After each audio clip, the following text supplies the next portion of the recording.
Hello! Brew yourself a cup of tea, have a seat, and join us for episode 73 of the Steam Release Podcast. We sifted through the new releases and found the indie games you do not want to miss. Oh, I got tongue-tied with that. I'm trying different intros. but all right, join me this evening or morning or afternoon, whatever time it is where you are. Joining me today is Roadie Pie, as always. Hey. And well, you know what? Let's just jump right into it. What did you play? What did you play this week? Oh my god! So it's one of those things. It's like, what do I play if I'm not streaming? Because it's like there's things that you want to like share. I definitely want to share with people. I don't know, to give them nightmares or something. I'm not sure, but so it's like, so that's why I play a lot of puzzle games and a lot of like hidden object games like off stream.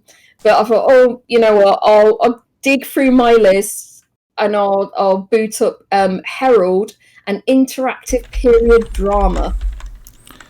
Herald. How is Herald spelled? H-E-R. Oh, E-R. Okay. I was spelling the name. Herald. Yeah, there we go. There we go. All right. Found it. So, and it's quite nice. I do like the artwork. I do like the way that it's easy just to move around, and you know, you click on things and things are explained to you. You click on someone to talk to them and they'll give you like a bit of flavor text if they've not got anything to say to you directly.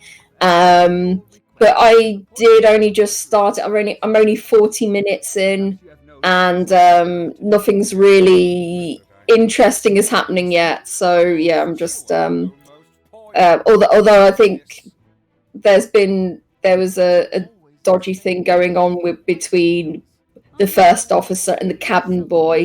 Ooh. And it was like, no, oh my god. But yeah, it starts again with it looks like you're falling in the water, and it looks like you've washed upon shore in one of the colonies. And this lady sitting across from you, she's trying to find out your story, and you're telling her the story, and what you play through is you unfolding the story, or you telling her the story, basically, and your actions and what you did, and if you listened in on people, and this, that, and the other. So, interesting premise. I'm just not getting into it that much right now. But it is a 2-part. There's 4-part story, and 2 parts have been released so far. Okay. Well, then, I guess we'll be talking about this again in the future soon. So yeah, soonish, hopefully.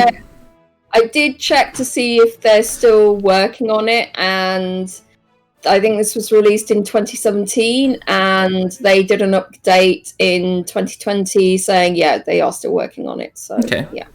Well, it looks really just fresh, just the art style. Everything looks fresh. It's very, very unique, but not. It's stylized, but not too weird looking. So yeah. It's because it's fully voiced. Fantastic voiceover, really great animation and artwork. Just is wonderful. Yeah. So the second thing I played was I jumped back into the Room 3 because I wanted to try and get the rest of the endings. And I didn't go through the wrong door this time. I got the last ending of because there's 4 endings you can get, and I got the ending that the first ending, which is like there's no escape or something, and the last ending, which is exile, because I wanted to go through the whole of those extra puzzles and everything like that. So yeah, now I've just got the other like 2 endings to get through, which it shouldn't be too difficult, because basically I just have to do this exact same thing again, but you just stop when the point when they give you like one extra item basically, and you go through with that key item. So it's just like, okay, yeah. So yeah, that's it's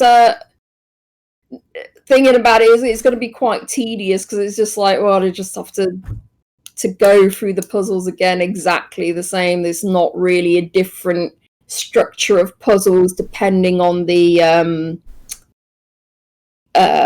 outcome you want, basically. So it's a bit weird. It's a bit weird. In multiple playthroughs is kind of if it's not a roguelite, it's kind of a thing that I have to be really curious about what the other endings are in order for me to do that. Yeah.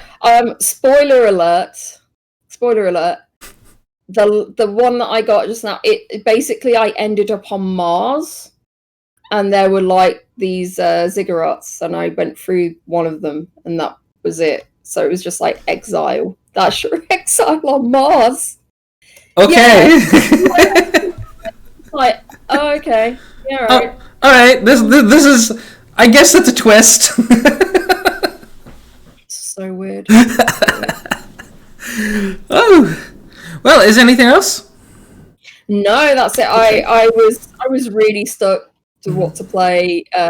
Even though I have like a ton of things on my list, it's like, oh, I really want to like play this with like on the stream though. So. Well, so first of all, a bit going back to games I've talked about before. Heroes of Hammerwatch. I surpassed the 60% achievement completion on this one, and the remaining achievements are kind of absurd. So, I mean, I could eventually do it, and I probably will be playing this game more with friends and such. I'm just.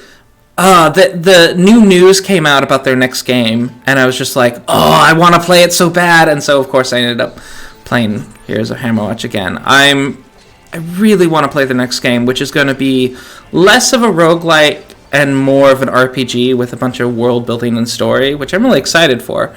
But yeah, so wait on that. Here's Hammerwatch, great. I'm over 251 hours now. Wow. I did play a new game though, and that is Carto. Oh yes, yeah. We spoke about this. Yeah. Yeah. So we've had the Radio Tom on before, and he loves this game. And I went and played it. I only played the demo, which is the first island. There's multiple islands, and the whole game is about 7 hours long, apparently, according to the developers. I played that demo, and the game cost $20, and I really want to buy it next paycheck because I need to play. I need to see where it goes. It's just such a smooth experience of just moving the world around however you need it to be, and it actually causes it requires a lot of thinking to figure out like what's the ideal way to shape this island so you can find all the secrets. It's such a fun game. And it's so beautiful, and it tells a story with a minimal amount of dialogue. Well, there's no voice acting; it's all text dialogue, but just minimal amount of reading. But you get a lot of story just by doing the gameplay. And it's got this. I'm trying to think of the way There's a lot of anime who sort of do this, that where, you know, it's about a traveling character who wanders from one weird culture to another, like Kino's Journey, if anyone's ever heard of that. That's a super niche reference, but it's kind of like that. It's like this character that goes on a journey to all these sort of weird societies and just helps them with their problems while at the same time you're trying to achieve your own goals. And it's just super satisfying putting the island together. So, yeah, it's a great game. Do recommend. It's $20, and frankly, even though I know it's only 7 hours, I'm gonna buy it. So, that's how effective the demo was for me. Nice. Yeah. And the demo's like, you know, a good 45 minutes. I actually went and replayed it just because I was wondering if I could find anything else, and it was fun. It's a fun game. Did you find anything else on the second playthrough? I think I did miss like one little thing. Like there's some interactive, little interactive stuff that if you rearrange the map differently, you can find it. But the storyline was still the same. So. Oh, okay. But there's just a few little things that if you rearrange it in different ways, you can find new stuff. But yeah, other than that, it's just a good game. I love it. So yeah, Carto, check it out. Really do check it out. Yeah, and even if you don't get it, just at least play the demo. Now, we have, of course, Catchup this week. Got a lot of catch-ups this week, actually, because there weren't too many releases, so we got a lot of catch-ups to do. And starting off, we're going to start with The Last Sky. The Last Sky is a contemplative puzzle adventure dealing with existential themes of life, guilt, and hope. Solve mind-bending puzzles, flow through mysterious environments, and choose your own adventure as you lead Jake on the path of redemption through a beautiful, dreamlike world. So it's the feels. So that's basically experience emotion. So hopefully it's effective at that, because I've played some games that have been pretty good at that. And it just I mean, I guess the last one I can think of that really made me feel, well, besides Final Fantasy XIV, of course, especially lately, but like The Last of Us has done that. So yeah, I always like it when games kind of go for more emotional themes. Yeah, this is looks like there's a bit of platforming in this. It looks very nice. It looks very interesting. Yeah, I'm not a huge fan of how the platforming works, especially when you see the more close-up art style. When it kind of zooms out, I feel like it kind of minimizes the potential beauty that's there. This sort of a 2/3 view looks great, and I wish the whole game was closer to that. Yeah. Yeah. It's developed by Little Guy Games, which is a small studio in Toronto, Canada, founded in 2009. And an interesting thing about this studio is they have a lot of experience in brain-computer interface technology. So it's some of the stuff they've dabbled in which is really cool, because that's a technology that's going to become more and more important in the coming years. So yeah, just a little studio that is involved in really big things. It's £5.19, and it's at 80% positive with 10 user reviews. I'm just looking to see how long it is. Seeing any like 2 to 4 hours, it looks like. And they recently, it looks like, in December they released the Chinese version. So cool. All right. Next up is... Oh, and I didn't mention, this catch-up is for the period of June 26th through July 2nd. And The Last Sky is $6.99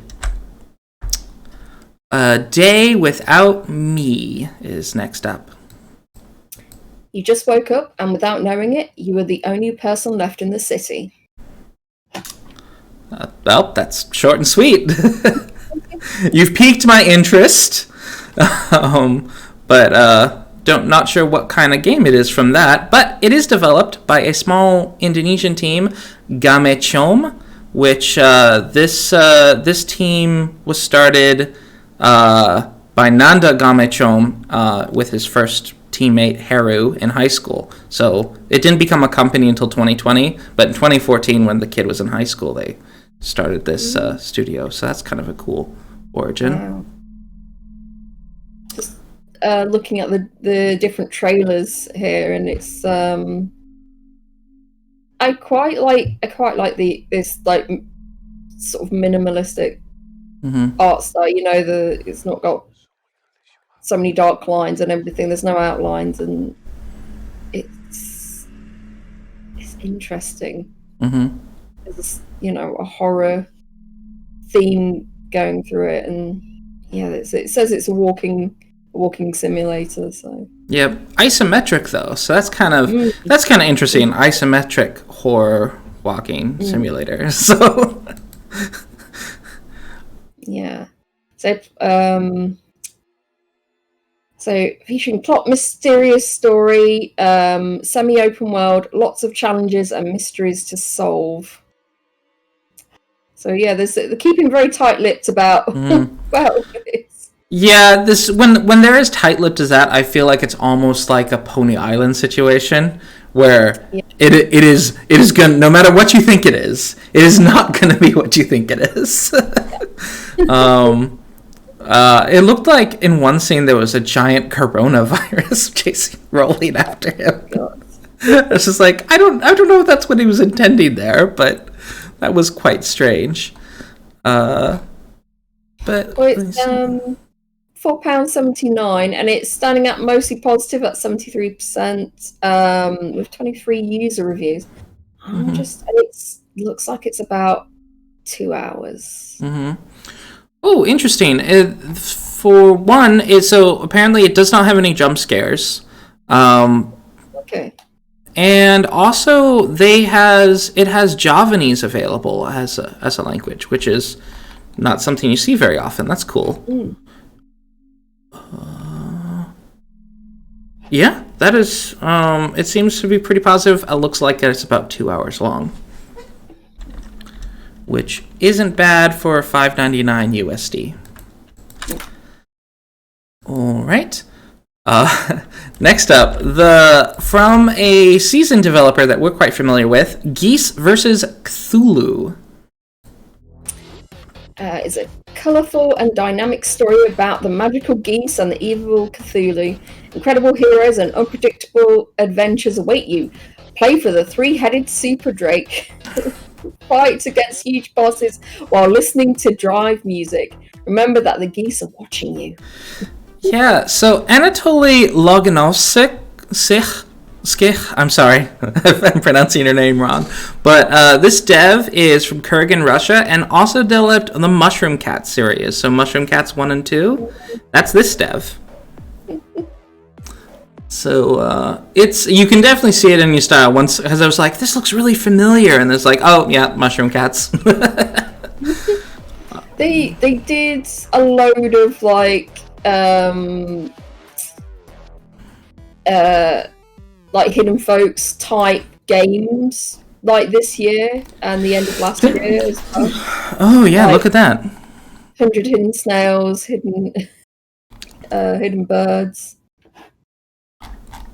How interesting! Wow, that is a lot of releases. I guess he was just like, well, I've got a format, just gonna draw it up and make a bunch of games. Oh, and their art style is always really unique. It's something quite nice about it, like these pastels. And most of their like object hunting games, I think that's a cool, appropriate pricing where they're like 99 cents or $1.99. Oh yeah. Whereas this game, which seems to be kind of an action type game, is $7.99. So he's kind of pricing it for, what type of game he's making. Yeah, I'm not seeing an awful lot of, and in the reviews, it doesn't seem like anyone's played over 2 hours though. Oh, so it's still a pretty short game. Yeah, which is a shame. Yeah, it's £5.79, and it is at 90% positive with 33 user reviews. Yeah, as one person reviewed it, they paid €6.49, and they said they completed it in 45 minutes. Really enjoyed it, but get it on sale. However, the music is excellent. So, do they sell a soundtrack? Oh, it does come with the original soundtrack. Okay. That's something. Maybe a bit overpriced if your game's really short, though. Yeah.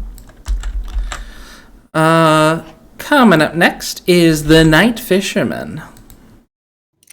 A short, free tale about an encounter on the English Channel. It's purple and blue!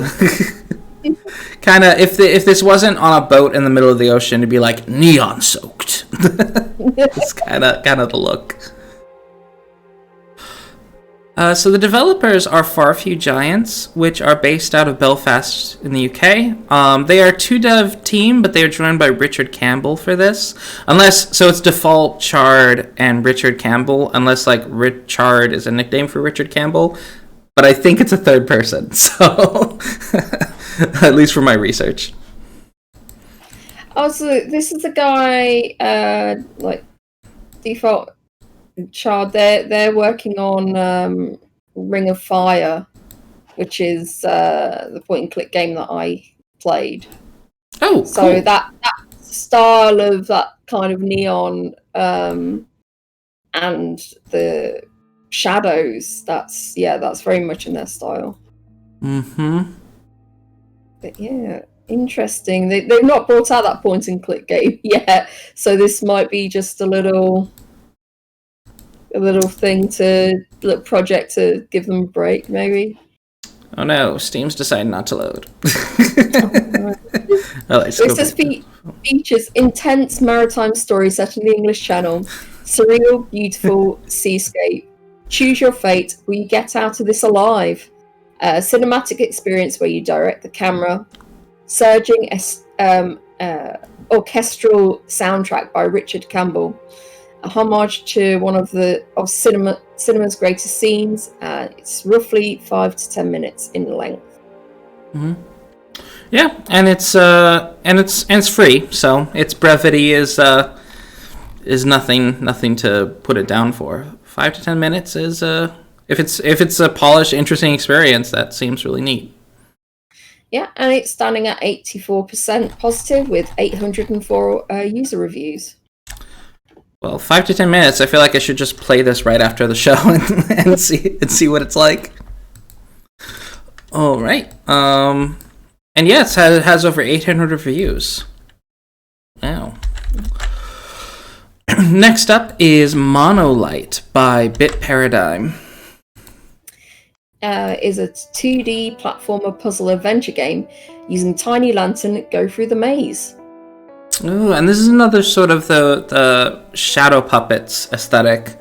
The black foreground and the more textured background. Yeah. Yeah, it looks quite interesting. Sort of a puzzle. You're pretty puzzle heavy. Yeah, when those heavy shadows are there, you've got to be quick with your lantern, otherwise it extinguishes, and I guess you get sent back to the last save point. I quite like that idea. That's an interesting idea, and it looks quite polished as well. I wish there was a little bit more going on in the background, but yeah. It's Bit Paradigm's first game, so I wonder. Let me see. The game is 2 university students' practice projects, so the game can have some incomplete components and can have a slow update. Just thanks for playing. Well, that's really nice for them, to be honest, and they have it for free, so I don't have too many complaints. It's standing out very positive with 231 user reviews, 86%. So yeah, it's not bad at all. No, I'm seeing between 2 and 6 hours, so it's not super short either for a free game. All right, that is Monolight. Next up is Sharecare U. Sharecare U is an immersive photorealistic simulation of the human body, enabling anyone to explore its astonishing details in 360 degrees. Travel inside systems and organs, dissect them, visualize their natural and diseased state, and even personalize the human body to be a virtual you. Yeah. So Sharecare Reality Lab was formerly BioLucid. They were acquired back in 2016 by Sharecare U, which is a larger company that does like personal health apps for your phone and such, for like tracking sleep, tracking exercise, tracking your diet, that sort of stuff. And this is the sort of work they're doing. This studio, which is now a part of a larger company, is the sort of stuff they're doing now, which is just really neat. Yeah, this is crazy. And there's a VR version as well. I could see something like this being a pretty good tool for teaching high school anatomy. So it's one of those more educational games going on. Oh, that is the inside of a colon.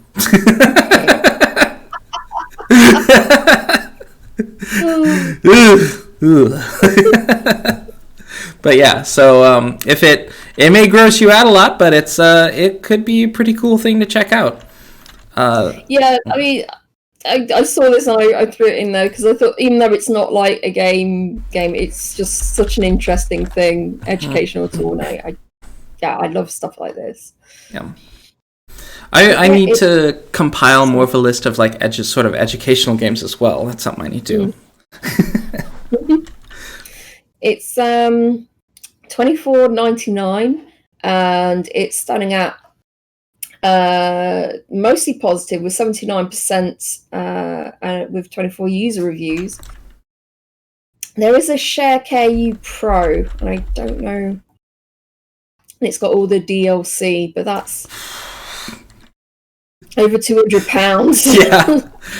It's crazy. Yeah, I think this is honestly geared towards a more like academic circles almost. Yeah. So wow.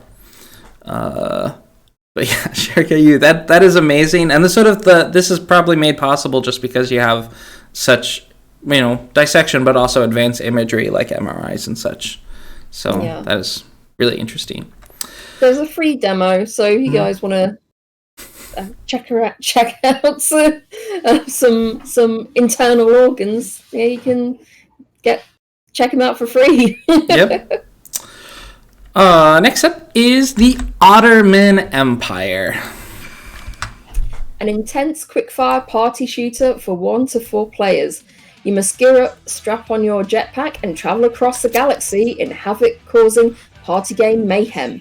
With rapidly changing game modes and 8 customizable characters, no round of the Ottoman Empire will ever be the same. This is very similar to a sort of Rocket Battle Arena game, and I'm trying to think what that was called. It was like Rocketeers or something like that. It was, so they're trying to make it another competitor for like Overwatch or something. Last I checked, they weren't doing so well, but this is a small indie studio, so maybe they got more of a chance. It is really like cute. And I wonder how many arenas there are to Barcelona. Yeah, there's 8 customizable characters, but there's yeah. They are saying it's only couch co-op, which I think is a major miss. Yeah. But they do adding online gameplay for this would simply make sense, even if you don't have very many people in the online gameplay. Just allowing folks to get together, and it does cost like $25 USD. Oh no.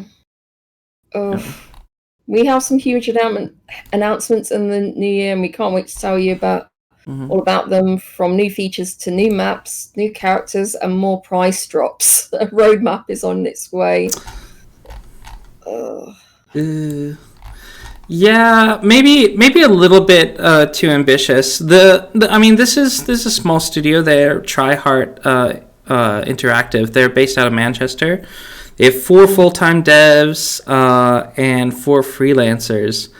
But for a game like this, something that I've seen do really well is, I mean, granted, this one doesn't have online multiplayer, but when you do make online multiplayer, make it cheaper and also sell a 4-pack. So that people can buy just 4 copies and give it to their friends.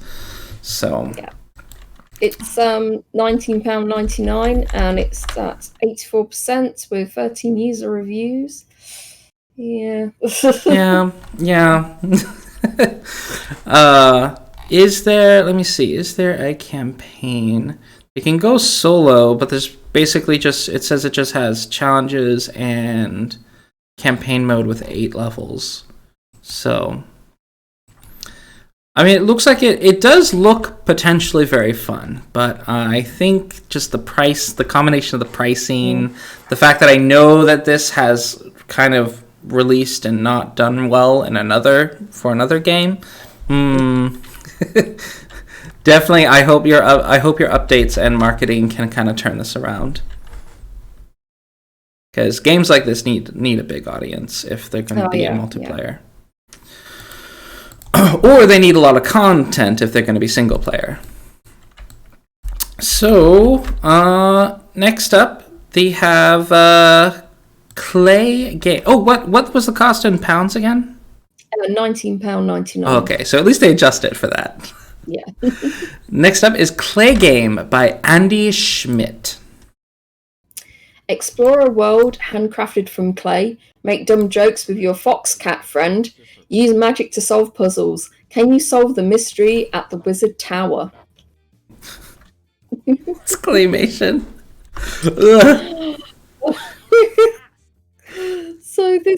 So I know when you click on the developer or the publisher, it doesn't come up with that they've done any of the games. But if you go over to Serenity Forge, the who did those dating sims, it shows up there.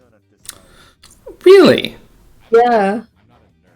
So I think this Andy Schmitt might be on one of their team or something. I don't know. Yeah, maybe. And even though if you the voice acting for this is also like really like phoned in, which I feel like kind of fits with the sort of derpy clay. Yeah. It's so unsettling looking. There's 97 user reviews and it's standing at 87%. Nope. Very positive. It is free, yeah. Yeah. It's free. You can buy behind the scenes content, what does that mean? Oh, I guess it has a commentary. Oh, interesting. So he's basically discussing how he made the game. That is pretty cool. Yeah, behind the scenes video. Oh, I mean, if he releases a free game, I suppose this is a cool way to monetize it, actually. Yeah, and it's $3.99, the DLC. Yeah, that's awesome. Yeah, so it's by Andy Schmitt. Cool. Next up, our final catch-up game is the ironically titled Don't Be Afraid. The first toy, yeah. Is an introduction to the dramatic story of a boy kidnapped by a psychopath. Exploring the giant house of your torturer, you will soon discover things worse than your childish nightmares. Take on the role of Jamie and see what phrase the first toy actually means. Ooh. That's pretty creepy. Yeah. This is another free game. This is a prologue, but it is a separate to the game. Don't Be Afraid. So I think this is like very well done. Yeah, it does seem to be. I feel like Poland and Eastern Europe in general has been doing pretty like just banging out these horror titles. And though this one's on my nope list. Because it seems like it's quite legitimately horrifying. So. It's starting at 91% positive with 571 user reviews. That's pretty good. And yeah, it's by Broken Arrow Games, which is a Polish studio based in Mazowieckie, Poland. So it looks fantastically creepy for those of you looking for this. Me, you'd have to pay me a lot to to play this kind of game. I don't think my heart can handle it. And with that, we are wrapping up our catch-ups. So next up is our hidden gems. So the release list this week, which, as I aforementioned, is kind of short, but we still have some excellent games to talk about. Starting with Foregone on Monday, March 1st. Foregone is a fast and fluid 2D action platformer packed with legendary loot and stunning pixel art. Collect an arsenal of powerful weapons and unravel a compelling story of regret and conspiracy as you slice your way through hordes of enemies to save Callaghan. Mm-hmm. So this uses the same graphical methods as Dead Cells, and it has some similar gameplay, but I do not believe this is a roguelike.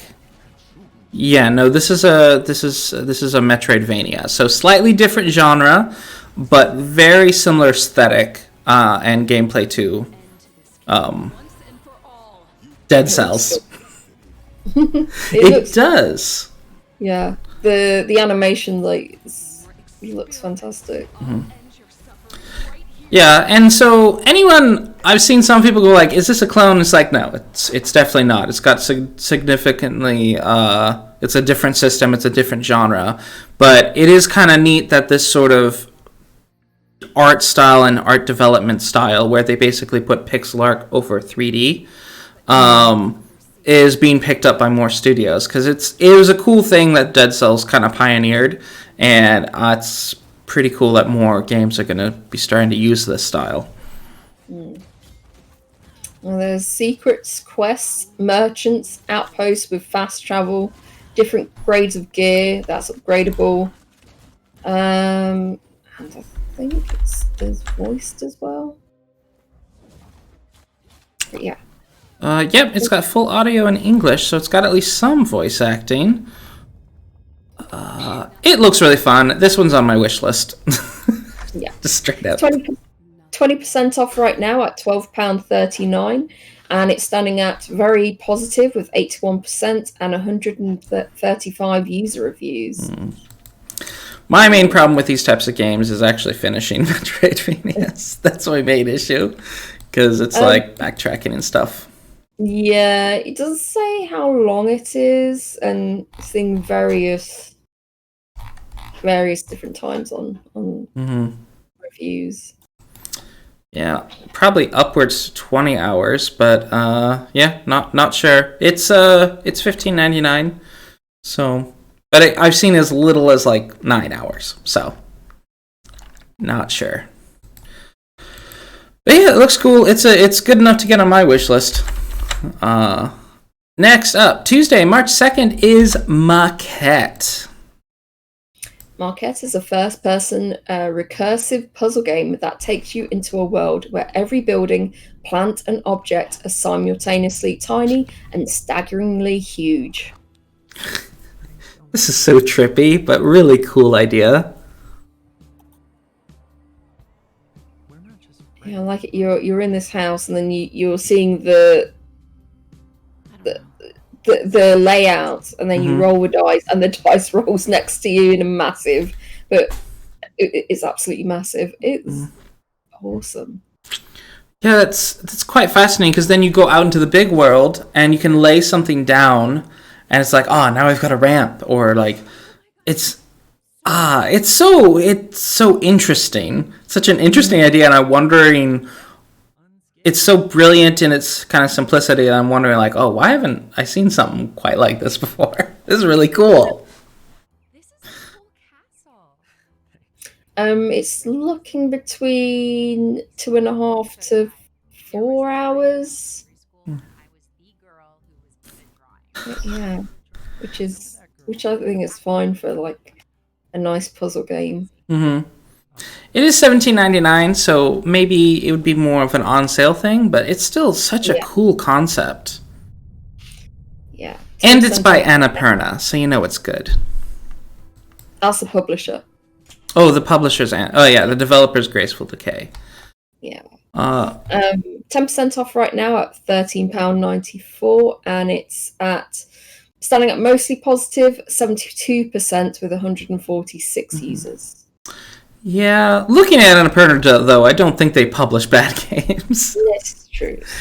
They've published some middling games like Ashen, but that one I think has been getting better and better reviews. No, it's still mixed. But I think that's the one exception. Otherwise, all their games are pretty well reviewed. So yeah, Maquette by Graceful Decay. Next up is Crypto Against All Odds. Crypto Against All Odds is a tower defense game where you take the role of a cybersecurity expert to fight against hackers and other blockchain threats in this cyberpunk interactive fiction. Combined with squad customization, base tower building, and simulation, defend the blockchain. Mm-hmm. And your little turrets are different. Like you have Bitcoin, you have like all these different brands of cryptocurrencies, and they each have different powers. And it's just it's really cute. It's really cute in that way. We're just kind of winking at the making winks at crypto culture. Oh my god. It's cool. It looks really cool. Like very slick. Yeah, and my favorite kinds of tower defense games are the ones that kind of have an objective and a sort of story to them that goes beyond the actual just tower defense layout and such. So any games that kind of try to... Oh, and this is a brick breaker mode? What? Nice. This looks like a blast. But yeah, Crypto. It features mini arcade games, in-game encyclopedia, endless survival mode, on-demand music playlist, crypto memes. Yeah. And this is developed by Pictogore, which is a small studio right here in Texas. So that is cool. Right nearby. Yeah. It's 20% off right now at £5.75, and it's standing at 88% positive with 18 user reviews. Yep, and that is $7.99 USD, so not a bad price. And looking at the reviews, I don't really know how long it is, but I'm seeing up to 4, up to 5, maybe 8. So this game lets me play as Dogecoin. I mean, if you got endless mode as well, you know. So that's not bad. Sensibly priced. Next up, from Wednesday, March 3rd, is Sir Lovelot by pixel.lu. Sir Lovelot is on a quest to find the love of his life. Join him in this wacky, tight platformer where impressing cheeky damsels is harder than a heart of stone. First of all, the pixel art is so beautiful. Just really charming. Lots of detail going on, which is great. Yeah, lots of like different. Look, it's very textured. Mm-hmm. Yeah, it's so nice, and the character design is so cute as well. It's just like coming up, like presenting a gift, like so whatever gift the princess wants or some or other. That's. And then it looks like you can break her heart too, like she's a broken heart. Oh, that's so cute. Oh, that's so cute. My word. Ugh, that's adorable. So spring is in the air. Can you feel it? Sir Lovelot surely can, and he's determined to roam the four corners of Lululand, from castle to castle, to find the love of his life. Your goal is to collect a selection of gifts to offer the next awaiting damsel, while avoiding treacherous hazards and fighting off weird creatures, all in the best possible time. The game boasts over 40 handcrafted levels of platforming goodness, from rope climbing and wall sliding to high jumping and water diving. Sir Lovelot can hold his breath and really, really, really long. Off you go now, Sir Lovelot. You can do this. Looking at the reviews, it looks like it is about 3 hours, judging from one of the reviews said that it is a really short game. And they had like 3.5 hours on. So it's probably pretty short title, and it's $9.99, which is a bit more expensive than I'd normally pay for a 3-hour game. Yeah, this one it's not on a sale. Normally, when a release sale, like normally you get like 10 to 20% off when in a release. But no, it's $7.99. Only 8 user reviews, but it's a shame because this is so pretty looking. Yeah, it is. Still, as long as it's like $10, that's not bad for an indie price. Let me see. They previously developed Sigi, which is also pixel art, but you can really see an evolution from where they came. Siggy, a fart for Melazina? What? But, yeah, so you can sort of see there that they're still going with the Mario-esque gameplay, but their pixel art has evolved drastically.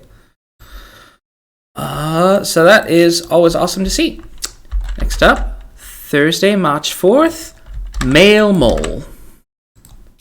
Male Mole is a charming 3D platformer featuring Multi, the fastest delivery mole, in his quest to save Carrotland from disaster. Explore magical worlds, make new friends, race against mecha moles, find collectibles, solve puzzles, and deliver awesomeness to the end of the world. I just found it funny with, the association with the rabbits and carrots, because, like, when we had a garden, the rabbits were never getting the carrots. they were getting the cucumbers and all sorts of that. It was the moles getting the carrots, so I appreciate that sort of wink. But, it's so cute. Oh my god, I love Mr. Mole. Mr. Mole's so cute. Oh. See, the developers are streaming it. No face cam. Oh well. It does have a Does it have a demo? I thought it did have a demo. Okay, I must be misremembering. But yeah, it's by Talpa Games. This is their first title, and it's published by Undercoders. Which they did Super Epic and Conga Master. Oh, okay. We didn't talk about Conga Master. Oh, it came out in 2016. It's 20% off right now at £10.39, and it's currently standing at 98% positive with 57 user reviews. Ooh, and this story, there's a plot line. I gotta love that. I love it in games that honestly could just be an arcade game and just have just platform or whatever. But then they're like, no, this is gonna have story. I love it when they toss that on. It's great. But yeah, Talpa Games is a small studio based out of Barcelona, Spain. Next up is The Life and Suffering of Sir Brante. A narrative-driven hardcore RPG set in a gritty world where the gods are real. Set out on a challenging lifetime journey where every choice you make has a price to pay and consequences to it. Will you become an inquisitor, a judge, or conspire against the old order? Dare to decide? Yeah, I had to... It took me a while, because in the trailers here, it doesn't really show you what the UI is. At least I didn't think that. And then I watched some streams of the game, and the UI is kind of cleverly hidden a lot. So it's very much, you have to make a choice, and they do interesting things with the UI in this game, which I thought was kind of neat. Yeah, just looking like for the actual gameplay, this trailer is well, there's several trailers and they're kind of like so where's the gameplay? You can see they're doing like cutscenes or it's kind of weird. Yeah, when I was watching the gameplay, it wasn't too different from the trailers. It's just that the kind of trailers just zoom in with the camera and such. Mm-hmm. It's like, okay, but I want to see like what the whole screen looks like. I do believe... Yeah. Oh, they're streaming it right now. So if you open up the streaming window... Oh, okay. Yeah. So it opens up... You're looking for a book. Yeah. Basically, and it's kind of like... almost like a choose your own adventure. In a sense. Which is a pretty neat idea, I think. Yeah. So, and it's published by 101XP, which is a major, kind of major Russian publisher. They publish a lot of Korean games in Russia. Okay. And yeah. So I quite like the style. It really fits with the time period that they're taking inspiration from, and it looks very, very interesting. I do like sort of like choose your own adventure games. But I'm not sure like this will sort of grab me. Yeah, it's 10% off right now at £15.29. Is standing at 89% positive with 448 user reviews. And there's a great deal of endings you can end up with in this game, because there's so many different metrics that the game is tracking as far as your decisions and such, and all those kind of come together to produce unique endings depending on what combination of things you did.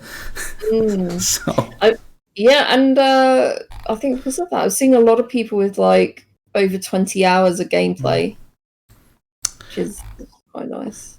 Yeah, there's a great deal of endings, and the cool thing is there's not a whole lot of bottlenecking in this game either that I've seen.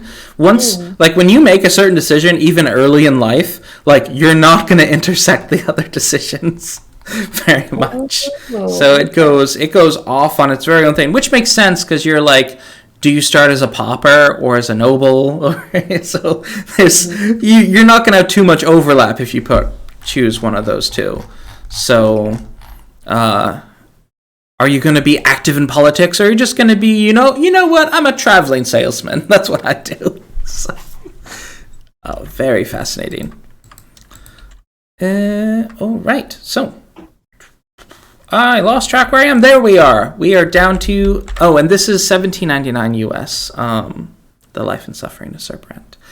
Next up, Everhood, which is by Chris Nordgren and Jordi Roca. An unconventional adventure RPG that takes place in an inexpressible world filled with amusing musical battles and strange, delightful encounters. To put it simply, you are in for a ride. Mm-hmm. Yeah, so there's rhythm, there's a lot of music. I feel like this is heavily inspired by Undertale too. I'm just getting Undertale vibes. Yeah.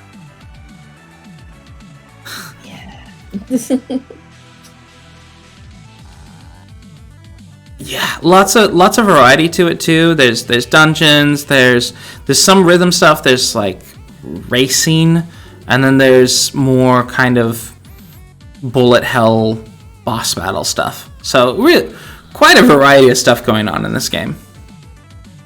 Yeah, and this looks like it's picked up some traction as well. There's already like 288 user reviews and it's at 96% positive. And it seems like there's interesting characters. It's not, the art style is not sort of something I would personally go for, but I can see like, because it has that Undertale vibe, I think a lot of people would be quite drawn to it, I think. I'm not really like a rhythm kind of player either. But yeah, I can appreciate this. It says it's 5 to 6 hours. Groove to music-based battles. Expect the unexpected. Custom battle editor support.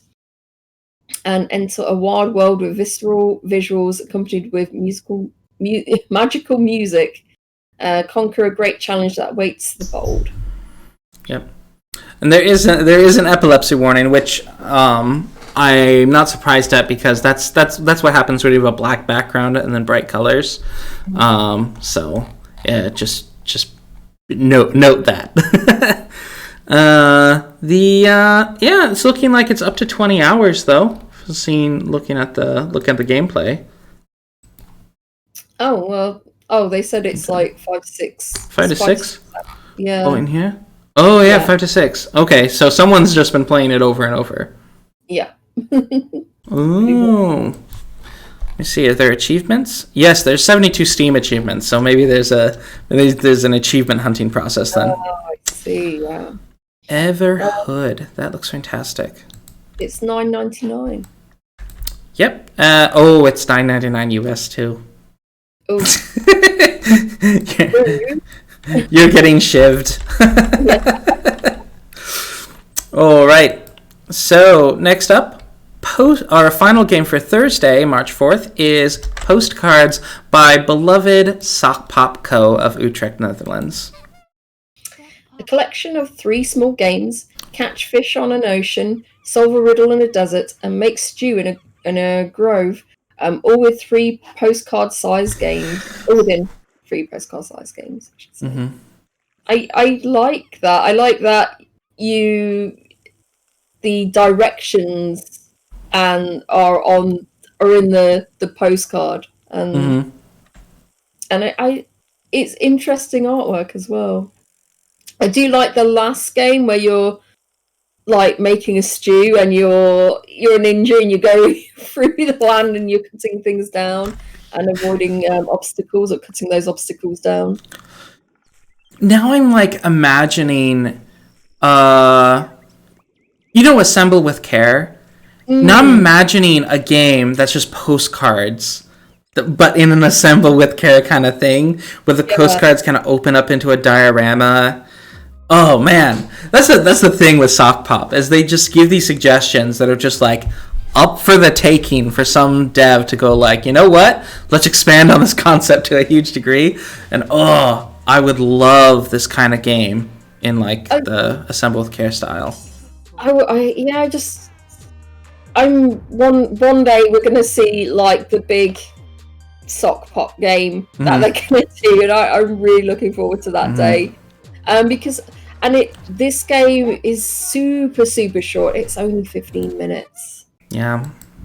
15 minutes and $2.99. This is why with Sock Pop it's really the better deal to buy the bundles. Because when you go buying just the individual games, it doesn't really come out as a good deal usually. Sometimes some of these smaller games, like the Soco Loco Deluxe, which is or Similand. Those are 2 games that certainly pay $3 for them. Yeah. And welcome, Schmitt and Damien Kitten. All right. Friday, March 5th is Faraway Director's Cut. Faraway is an adventure game, a modern tribute to Myst. In Faraway, you're an adventurer exploring ruins of ancient temples full of challenges and mysterious riddles. That's really like upfront, like we're inspired by this other game kind of thing. Yeah.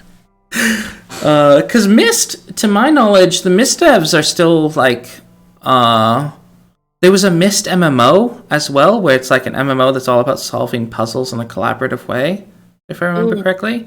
They're still like developing Myst games, I think, if I'm not mistaken. So it's kind of interesting that they're like, yeah, we're inspired by this other game.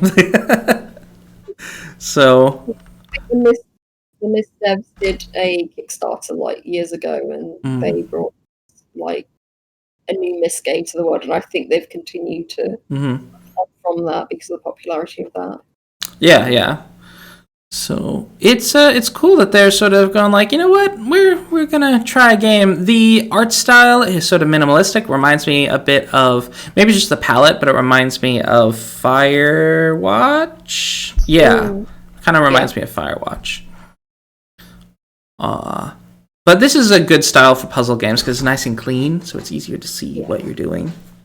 Yeah, I like the look of this. I'm not really like a although it's like not always a first person puzzler kind of person, because I can get kind of lost a bit and get a bit confused, but I do like if like in the room, if I only have to click on something to like know where I'm going, rather than like having to actually do the walking around and getting myself lost. But yeah, it's a good look, very clean lines, as you said, and yeah, it just fits very nicely. It's 10% off right now at £6.47, and unfortunately, there's not enough users to Wow. make this cool. Interesting enough, apparently it just came out now in March 5th, but way back in September 2020, they were saying that they had to delay the release. So I guess this is when it launched, because I think they were planning on a autumn 2020 release. But it looks great. So hopefully they were able to resolve any issues that they were running into. That's awesome. All right. I am curious what the reviews say. All right, it looks like it's probably about 60% positive. Yeah, I'm seeing like the controls are a bit clunky. And some folks are saying that the puzzles are either not fun or not hard enough. Where some are like, appreciate that it's not a hardcore puzzler, that it kind of, they can feel like they're making regular progress through it. I think that's the balance that a lot of developers have to come up with now. It's like, do people want sort of like a bit more of a fast-paced puzzler where you get that satisfaction of solving puzzles, and maybe you're playing through like a story and it's keeping a nice pace with that story, or are you going to make something that's going to purposely make people stumble and they're having to think for a long time about it, because like more old school, because unfortunately now, not unfortunately now, but there's so many games out now that some people want to just play through, have that satisfaction, and they don't want to like spend too long on thinking and taking their time through like puzzles. They just want the quicker experience. Yeah, and depending on your puzzle mechanics, like what Valve had to do, well, they didn't have to, but Portal 1 is basically a tutorial for Portal 2, even though I don't think they were planning on a Portal 2. But it basically, because of how that puzzle game, had Portal 1 been part of Portal 2 as a tutorial to teach you all the mechanics, I think people would have complained about pacing. But because Portal 1 wraps up, and then you can jump into Portal 2 and immediately like, oh, I know the mechanics of Portal 1. You can kind of progress to more and more difficult challenges, and the pacing feels fine. It doesn't feel like it's holding your hand too much or babying you. Yeah, so I can see it would be really difficult to. It's like threading a needle. Yeah. For a lot of puzzle games, I think it would be a really good idea to kind of have a demo that's just like, here's how to play the game, and then the full game kind of just picks up where that leaves off. I feel like that's a good balance there. This is developed by Pine Studio LLC, Faraway Director's Cut, and they are based out of Croatia. Next up is Dwarf Journey. Dwarf Journey is an action roguelite platformer with randomly generated levels. Defeat enemies, level up, assemble your rune build, and collect minerals to forge better equipment on an epic journey in search of immortality. I like the environment art, but I'm not keen on the characters in this game. Just because, like, the head is 90% of the body. See, I quite like that. He's just a beard. Yeah, just a beard. Yeah, pretty much. No, I do quite like that. Although I'm not sure on the enemies.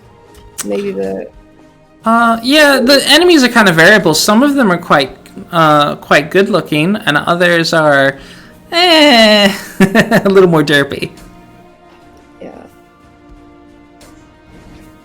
But yeah, this is I quite like the way this looks. This is quite nice. Not sure how long this is though. Yeah. It's only $5.59. This is developed by a small studio, Arobe Game Studio, which is based out of Rio de Janeiro, Brazil. Let me see, how long does it look? I'm seeing anywhere between 2 and 5 hours. 2 and 7, 13. Roguelikes can be unpredictable, especially since it just came out on Friday. So I have no idea how long this game is. Yeah, it's 20% off now at £4.15, and it's currently standing at 90% positive with 10 user reviews. Yep. And with that's our final game of the week. $5.59 US. And the question remains, what is the best of the week? What's the very best? What is the very best? Oh my goodness. I feel like there wasn't so many like roadie games this week. And even in our catch-up. I know you like Clay Game. I was like tempted to put it on my wish list, but it did say it was a platformer, so I'm not sure like it's like how much platforming there was going to be in it to like drive me nuts. So I'm going to ask you, what's your right. favorite? First of all, I think I'm quite intrigued, even though I'm not super into horror. I'm quite intrigued by A Day Without Me. Maybe just because it's Indonesian, and I lived with Indonesians for quite a long time, so I'm always interested to find out more about a culture that doesn't get a lot of coverage in the West. So I'm always a fan of checking out Indonesian games. So yeah, Day Without Me from the Catchup, and from this week, straight up on Monday, I think it is Foregone.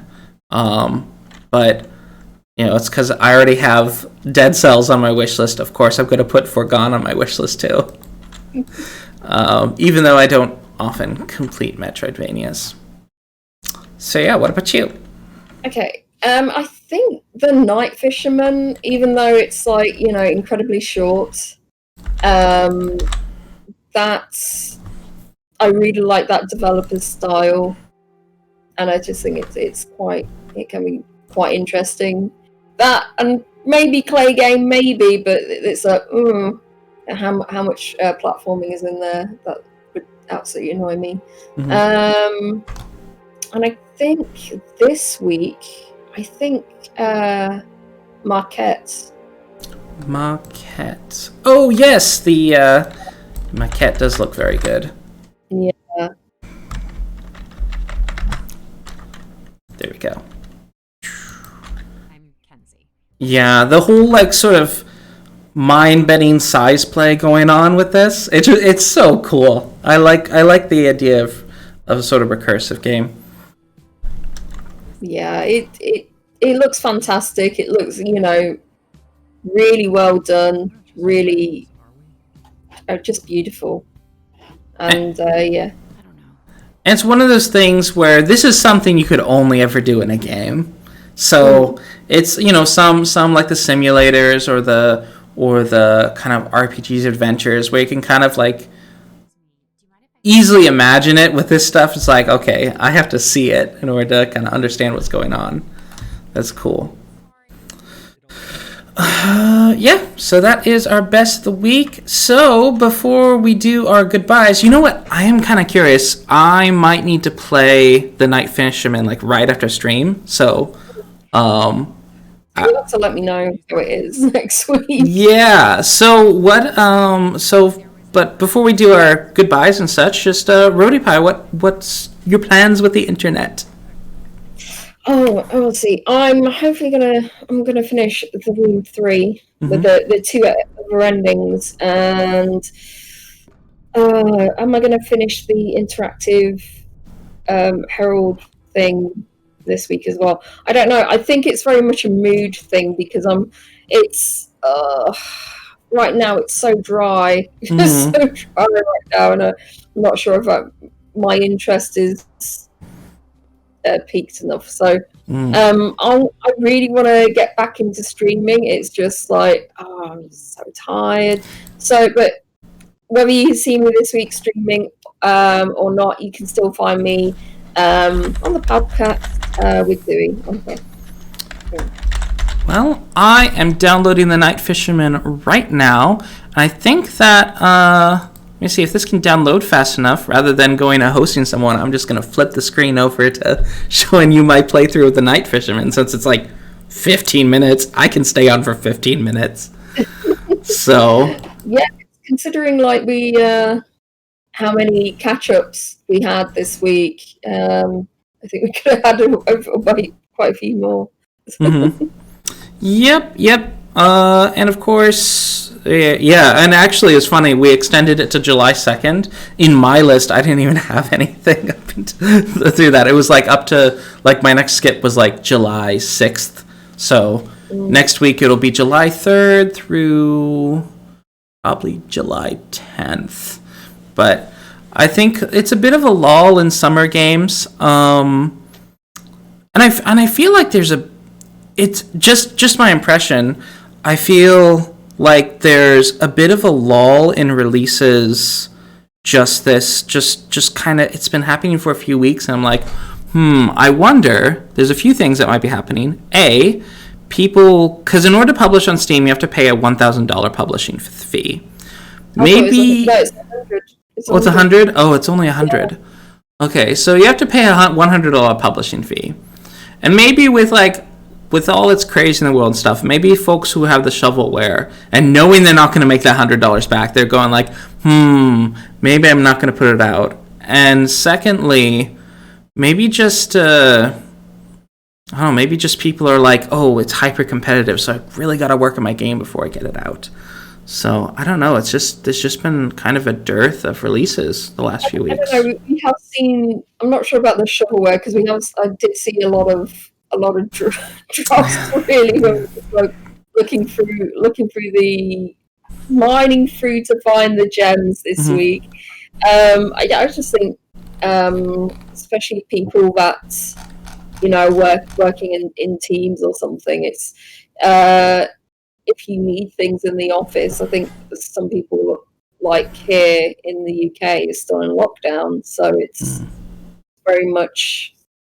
very difficult, I think, for if you're a bigger indie studio, I think, get those games out. Yeah, maybe. Well, to the folks on Twitch, to the folks on YouTube, farewell. Bye-bye. Thank you for watching, and please like and subscribe. And to the folks on Twitch, I'm going to launch the Night Fisherman and start streaming.